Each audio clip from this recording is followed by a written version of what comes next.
Hey, what's going on, high school students? This morning we are kicking off a brand new teaching series called What to Do When You Don't Know What to Do.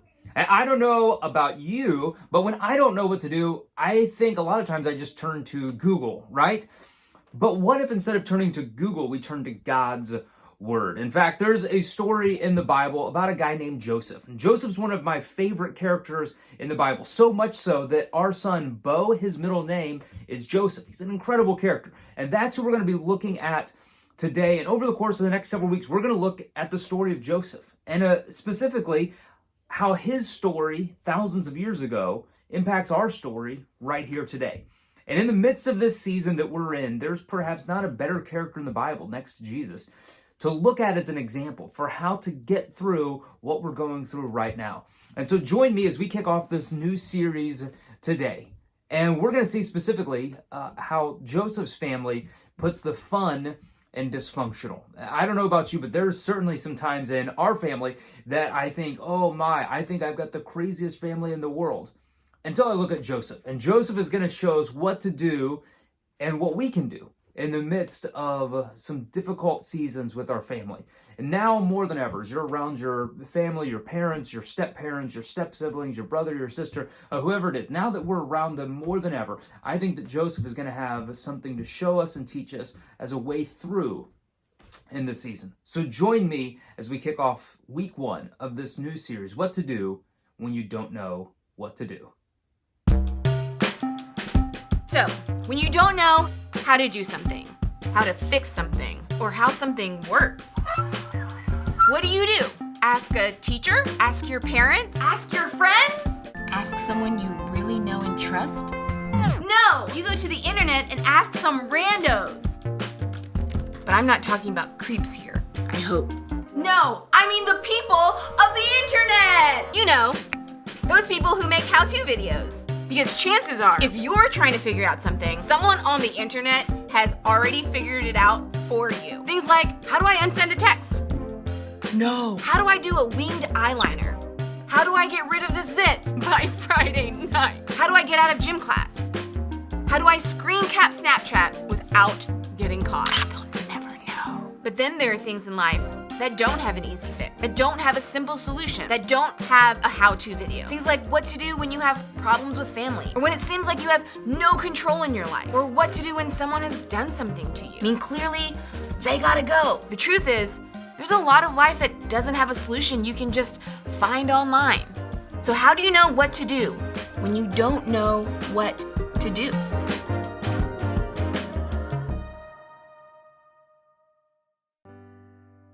Do you ever feel like you're actually living in two different worlds? Like there's your life in the actual world, that's school with your friends, in the band, playing sports, and then there's your life at home. And even though you have to live in your house, nothing about it feels real. Maybe you don't want to be there, or the people in your family just drive you crazy, and you're counting down the days until you can leave for good. Maybe that's why we act different at home than we do everywhere else. It could be you've never really thought about it before, but isn't it true? At home, we tend to be one version of ourselves, and everywhere else gets a different version. We all do this. Come on, think about it. You would never leave your dirty dishes out at a friend's house, but you don't think twice about doing it at your own house. You would never talk to coach the same way you do stepmom. You would never be mean to a teammate like you are to your little brother. You wouldn't completely ignore a teacher when they're giving you instructions, but when dad asks you to take out the trash, you pretend you didn't hear and just don't do it. Here's the thing, I don't think we're trying to act like jerks at home. Well, most of the time.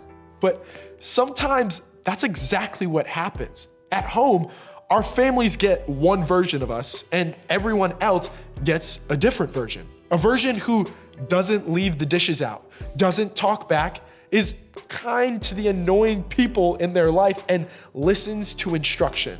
But how is this possible? How can we act in two completely different ways depending on where we are? How can we be one person at home and another person to the rest of the world? There may be a lot of reasons for this, but I think one of the main reasons is because when we're at home, It's our world, and everyone else is just living in it. Sounds a little harsh, but just think about it. We walk in the door and we want to know if dinner is something we like. We come into the living room and we want to watch the channel we want to watch. We complain about going to our siblings' band concert because we have other plans. It's our world and we want it to be our way. But for everywhere else, we seem to get the point that the world doesn't revolve around us. We would never stand up in the middle of chemistry class and complain because this isn't a subject we're very interested in. We would never tell our coach, hey, I'm not doing those sprints because I'm just not a fan of that drill. We just don't talk back like we do at home, and we go along with it. We sit in class, we take notes, we run hard, we finish the sprints. And why? Because we know complaining in those situations would be pointless, because it's not just about us. But at home, all bets are off, because at home, we always seem to be asking ourselves a question we don't seem to ask as much everywhere else. At home, we always seem to ask the question, how does this affect me? I mean, think about it. Everything we say or do at home is in response to how that question is answered. How does this affect me? I don't get to go out with my friends because I have to babysit? Well, how does this affect me? If that's the case, I'm gonna give my parents the silent treatment. No. I studied so hard for my test while my sister watched TikToks all night and she got a better grade than me. How does this affect me? Well, she doesn't even deserve that A. So obviously now I'm annoyed with her and I am going to treat her that way. See? What I don't think a lot of us realize as we think about our lives at home is how much our response to the question, how does this affect me, plays a role in making our home the way it is. When we get mad at our parents and turn on the silent treatment, well, that definitely changes the vibe of the house. When we are annoyed with our sister getting a better grade than us, that will definitely affect our relationship with our sister. We may not like what's going on at home. We may not even like the people who live there with us, but chances are we aren't thinking about the way we may be affecting the environment at home. What if home is the way it is because we aren't exactly helping to make it any better? What if we play a bigger role than we realize? Listen, you don't need me to tell you that family stuff is hard. But the good news in all of this is that the difficulties you face with your family aren't unique to you, and they've been going on for thousands of years. In fact, one of the things I love most about the real events in the Bible is how it gives us a painfully real look at real people who lived real lives with real problems. Even the people who were supposedly the heroes had obvious faults, and we get to learn from them and read all about them. And over the next couple weeks, we're gonna spend time looking at the life of Joseph. Now, Joseph was one of the most famous people in the first half of the Bible. He's a guy who, just like us, found himself in many situations where he needed to figure out what to do when he didn't know what to do. It's honestly like the most dramatic reality TV show you've ever seen. There are murder plots, he's sold into slavery, he's unfairly put in jail, the story twists and turns everywhere, and the drama doesn't stop. We'll get into that in the next few weeks, but it all starts with his drama with his family. Let me give you some background. Joseph was one of 12 sons who all had Jacob as their dad. Now, Jacob's story was complicated. He fell in love with a woman named Rachel, but was tricked into marrying Rachel's sister Leah instead. But Jacob loved Rachel, so he worked for her father for 7 years so he could marry her too. And if you're keeping count, that leaves Jacob with 2 wives, and they were sisters. But that wasn't all. There were 2 other women he never married, but who he also had children with. Let's just say the Bible is wild, but here's the kicker. Rachel, the wife Jacob loved most, couldn't have children. While all these other women gave him kids, Rachel never could until Joseph. She finally had a son, and since it was common knowledge that Jacob loved Rachel the most, it made sense that Jacob would love the son Rachel had the most as well. That means in this family with 1 father, 4 mothers, and 12 sons, there was some tension. Because there was a favorite, and it was no secret who the favorite was. And when that makes up your home life, conflict is inevitable. And this is where we pick up in the life of Joseph. In Genesis 37, we read about how Jacob made a special robe for Joseph, a physical reminder of how much more his dad loved him than the other brothers. And the brothers despised him for it, but that wasn't the only issue. Joseph then has a series of dreams. Joseph said to them, his brothers, "Listen to this dream I had. We were binding sheaves of grain out in the field when suddenly my sheaf rose and stood upright, while your sheaves gathered around mine and bowed down to it." Now, this wasn't your typical dream, and the brothers knew it. This dream, it wasn't about grain. It was about power. And Joseph was sending a message by sharing the dream. He was saying, "Yo, guys, listen to this. I think I'm gonna be more powerful than you one day. And when that day comes, you will all worship me." For your younger brother to say this to older brothers, that's not gonna fly. The passage goes on. His brother said to him, "Do you intend to reign over us? Will you actually rule over us?" And they hated him all the more because of his dream and what he said. Just sharing that dream would have been bad enough, but then Joseph has another dream involving the sun, moon, and stars bowing down to him. It was the same message, but this time it included his parents bowing down as well. He tells his dad, Jacob, and his brothers, who now hate him even more.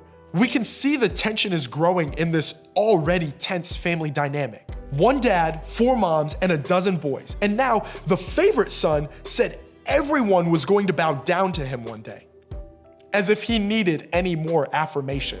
But Joseph wasn't acting in a way that considered any of that. Joseph is behaving like any of us would in his position. Hyper aware of how we are being treated and pretty clueless when it comes to how others in our family are being treated. All we think of is that one question: how does this affect me? Not how it may affect our parents, step-parents, siblings, aunts, uncles, or grandparents, no. And Joseph's family was the same way. All Joseph's brothers could see was how the whole situation affected them, the unfairness and injustice. I mean, Joseph receiving the robe he did as a gift was like being given a brand new car when he turned 16, while all the other brothers had to share mom's ancient minivan. That's just not right. And they saw it, but Joseph didn't. Joseph only saw how the situation affected him. He can't help it that he got a cool robe. He can't help the dreams he's having. His brothers are getting worked up. It's not that big of a deal. The truth is, even though these few verses are about more than some strange dreams a guy had, they're about the tension the family never dealt with, tension that was left to grow. And we're still reading this today for a reason. Why?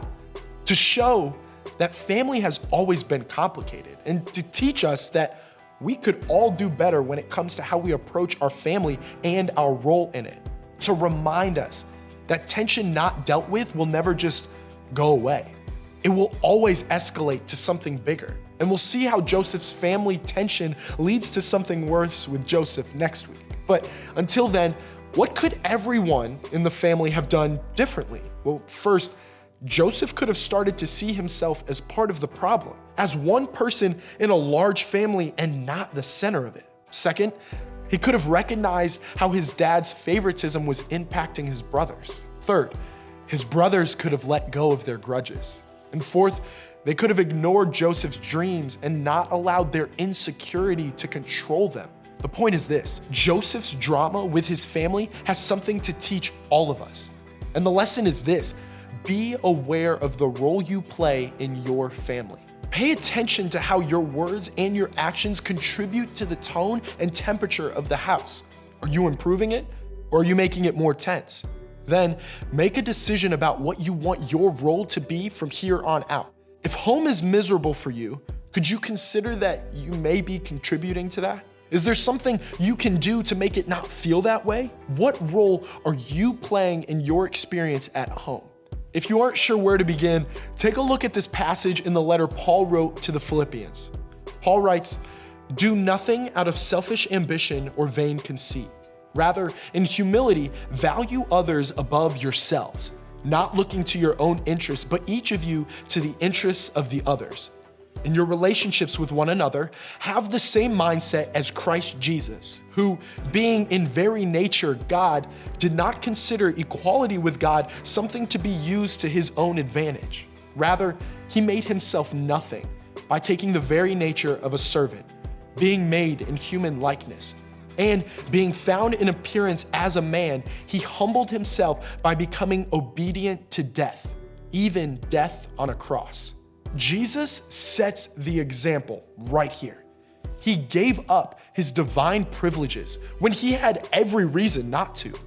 He's reminding us to be humble and honest with ourselves and to pay attention to how we affect our family. So, $1,000,000 question. How do we do that? We start by having an accurate view of ourselves. We don't see ourselves as better than anyone else, and we see others as worthy of respect, honor, and uplifting treatment. Like Jesus, we identify a right we need to give up. What attitude and behavior is keeping us from behaving the best way possible with our families? What right are we demanding for ourselves but not offering to our family? Fairness, kindness, compassion, and finally, and perhaps hardest of all, we need to invite someone else to speak into how we treat our family. Sometimes we don't have a very clear picture of the role we play in the relationships closest to us. But by having someone who can tell us what we're doing well and what we need to work on will help us start to see ourselves and our family more clearly. Family, it's always going to be complicated, like always. And when we don't know what to do with family, we can start by taking a look at ourselves. Where can we behave differently? Where could we be more like Jesus? We may not be able to fix all of our family drama, but we can take ownership of our part and go from there. And that's a great place to start.